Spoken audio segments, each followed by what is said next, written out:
Hai, selamat datang di channel YouTube milik Bu Eka.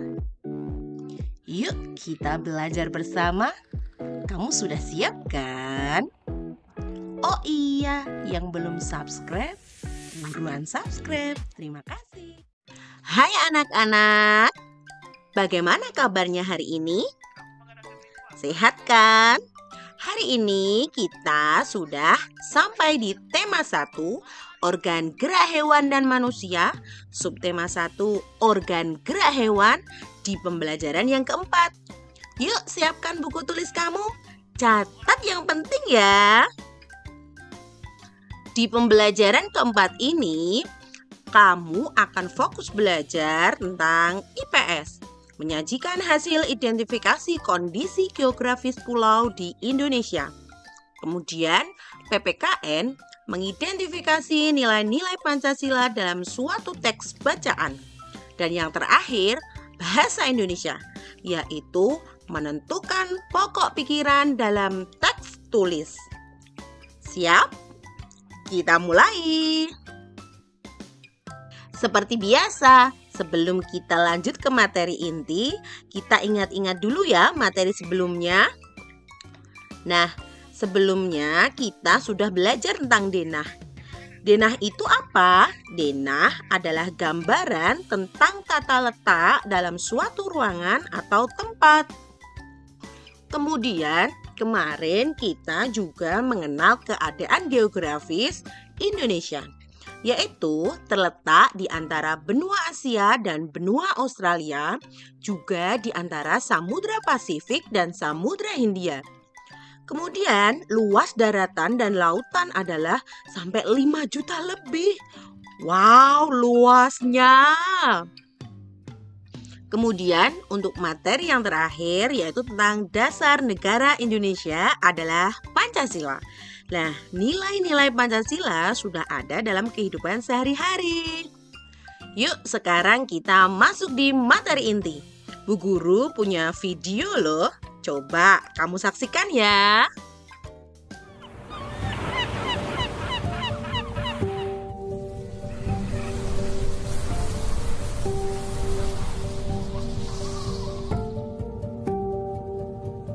Ada yang tahu nggak ini di mana? Ya, betul sekali, ini di Borobudur.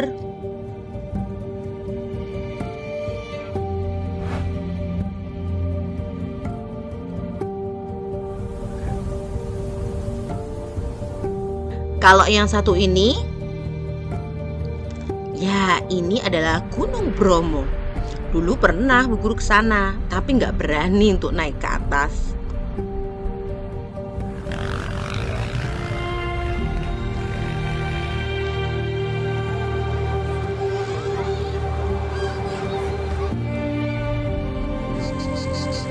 Pemandangannya cantik sekali ya. Kira-kira ada nggak yang ingin ke sana? Kalau Bu Guru sih mau banget malah. Nah, ini adalah penampakan Indonesia ya.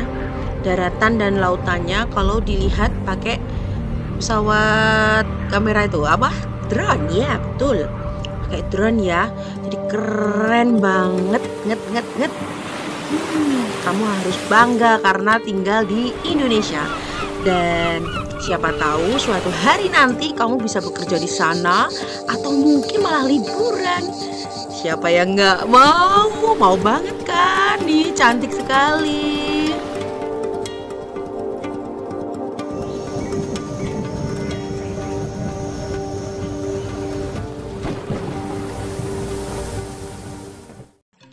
Bagaimana? Setelah lihat video singkat tadi, kamu makin bangga kan dengan Indonesia? Karena di Indonesia sendiri itu memang banyak sekali pulaunya, dan ada yang besar, ada juga yang kecil. Bahkan Bu Guru ambil dari data Kementerian Kelautan dan Perikanan, di Indonesia itu ada 16.771 pulau. Bahkan kabarnya masih banyak pulau yang belum dinamai atau belum punya nama. Nah, Berikut akan Bu Guru tampilkan beberapa contoh pulau-pulau besar di Indonesia. Disimak ya. Yang pertama adalah Pulau Jawa.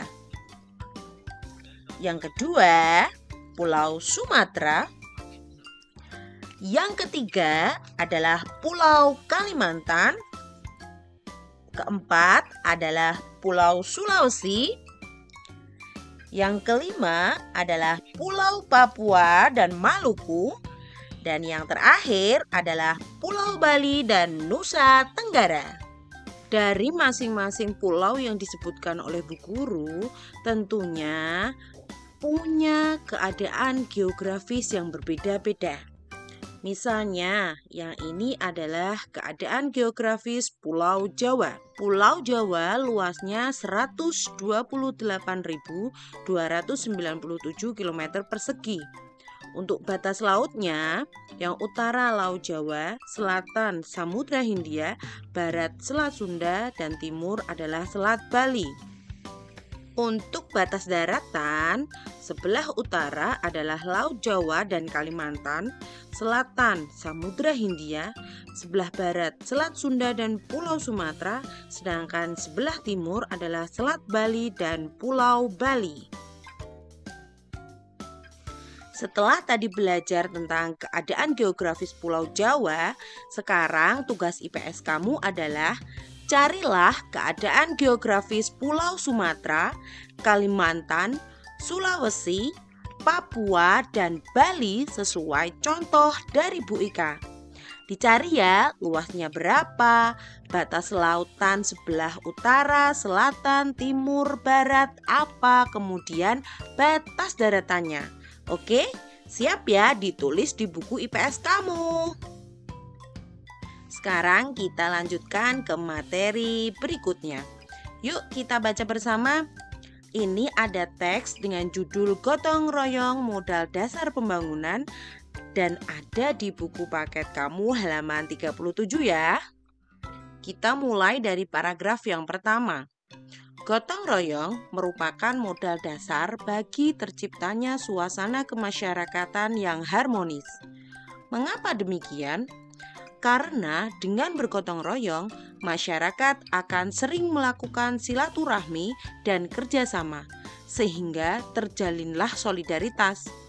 Seiring dengan munculnya rasa solidaritas inilah akan muncul juga rasa empati dan simpati di antara masyarakat yang akan mempererat dan memperkuat hubungan masyarakat. Sekarang kita baca paragraf yang kedua. Tidak ada perbedaan dalam prinsip gotong royong. Gotong royong adalah kerja bersama, memeras keringat secara bersama, dan perjuangan saling bantu-membantu secara bersama. Gotong royong dilakukan demi mencapai tujuan bersama, tidak mempedulikan agama, suku, ataupun golongan. Dan untuk paragraf yang ketiga, prinsip-prinsip gotong royong sangat bermanfaat bagi pelaksanaan pembangunan nasional karena semua masyarakat merasa saling memiliki. Masyarakat juga merasa mempunyai tujuan yang sama, yakni terwujudnya kehidupan yang sejahtera. Dengan bergotong royong, segala program pembangunan yang dicanangkan oleh pemerintah akan dapat dilaksanakan dengan baik tanpa adanya gangguan yang disebabkan oleh ketidakharmonisan masyarakat. Itu tadi teks ya yang berhubungan dengan gotong royong. Nah, dari teks tersebut, Bu Guru mempunyai 2 tugas untuk kamu. Tugasnya apa? Silakan disimak ya. Tugas pertama kamu adalah tugas PPKN. Gotong royong termasuk dalam sila Pancasila nomor berapa? Kemudian, bagaimana bunyi sila tersebut? Tugas yang kedua adalah tugas bahasa Indonesia. Coba carilah ide pokok dari paragraf 1, 2, dan 3 dari teks tersebut. Itu tadi tugas dari Bu Guru ya. Apabila kamu mengalami kesulitan, bisa cari di internet. Oke, Sampai jumpa di pembelajaran selanjutnya. Dadah!